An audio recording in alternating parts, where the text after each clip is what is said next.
What's going on, y'all? Finally got a chance to do a small little update. So it's gonna be small but quick and to the point. As you can see, everything looks awesome. When my sump cracked, I had an issue with, I guess, my nitrates. Like, they shot completely up and everything just browned out. So, you know, me thinking, I'm like, dang, that's at least another 2 months in the working in order to get it back get the colors back. So here I am, about 3 weeks later, not about a month, I would say, a good month later, and my colors look 10 times better than they looked before. I guess the nitrates, by them shooting them up, making the coral brown out, and then the color came back with like more vividness, more intense, and it's awesome actually. It's like, I love it. But you know, I'll give you guys a close-up of everything in a minute. Another new thing, I got a flame angel finally added to the tank. As you can see, PJ, that's her name, because of course, you know, these things, they don't have they're hermaphrodite, so they don't have a sex. Well, in the beginning, I guess you would say. But as you can see, my little damsel, that was in my 10-gallon. Brought it up here, put it in here just because, give it, I guess, some more food, more space, and all that. And it's doing pretty good. True hates it, which is my girl clownfish, the orange one. She hates it, so like, you'll see her. She probably, there you go. Like, but she can't catch him, and I mean, he knows it, and she just tries to get him, but she never can. So his name is Jacob, by the way. And Percy, that's the blue, my trigger fish, my Niger trigger. Violet, my purple tang. LA, which is the Royal Grammar. We got Eno, which is the black clownfish. And okay, and PJ, that's the flame angel. My setup here is pretty I guess you would say basic. Got my leathers. I have every kind of coral you can think about in here, as far as LPS, polyps, SPS, and you know, they all do good. I wanted to get a clam. Even algae, look at bubble algae. I have bubble algae everywhere. Don't mind it though. And I wanted to get a clam, but once, I don't know where I would put it. And two, I think they like, those are the one thing that scares me. Like, I don't want to buy it, then it dies on me. SPS, I'm fine. I bought a couple of them that died on me, and I'm fine with it. You see some do awesome.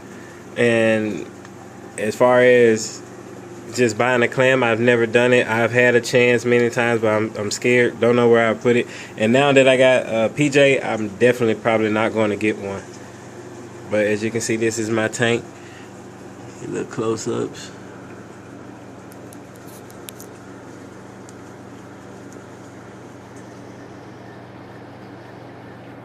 Dunking is amazing.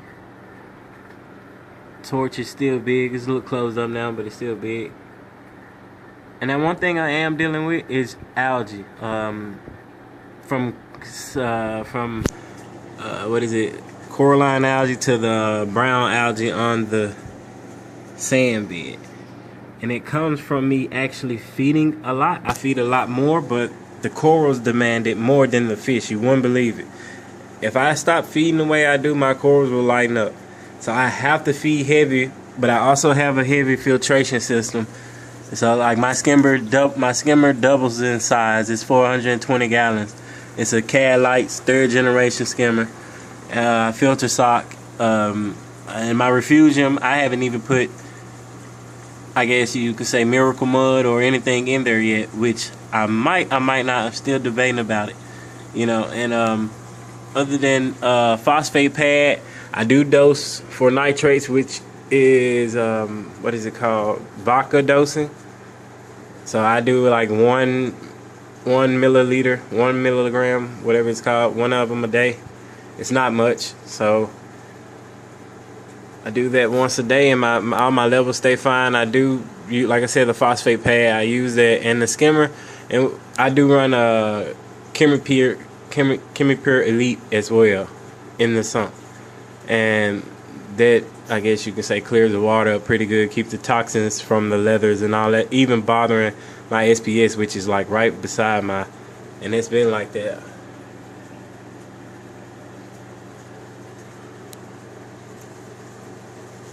But like I said, small little update on my reef tank, what's going on, the new, the bad, and that, which is the algae. You know what? Another thing I'm thinking about is beefing up my cleaning crew, because I haven't done that in I don't know how long. Probably about,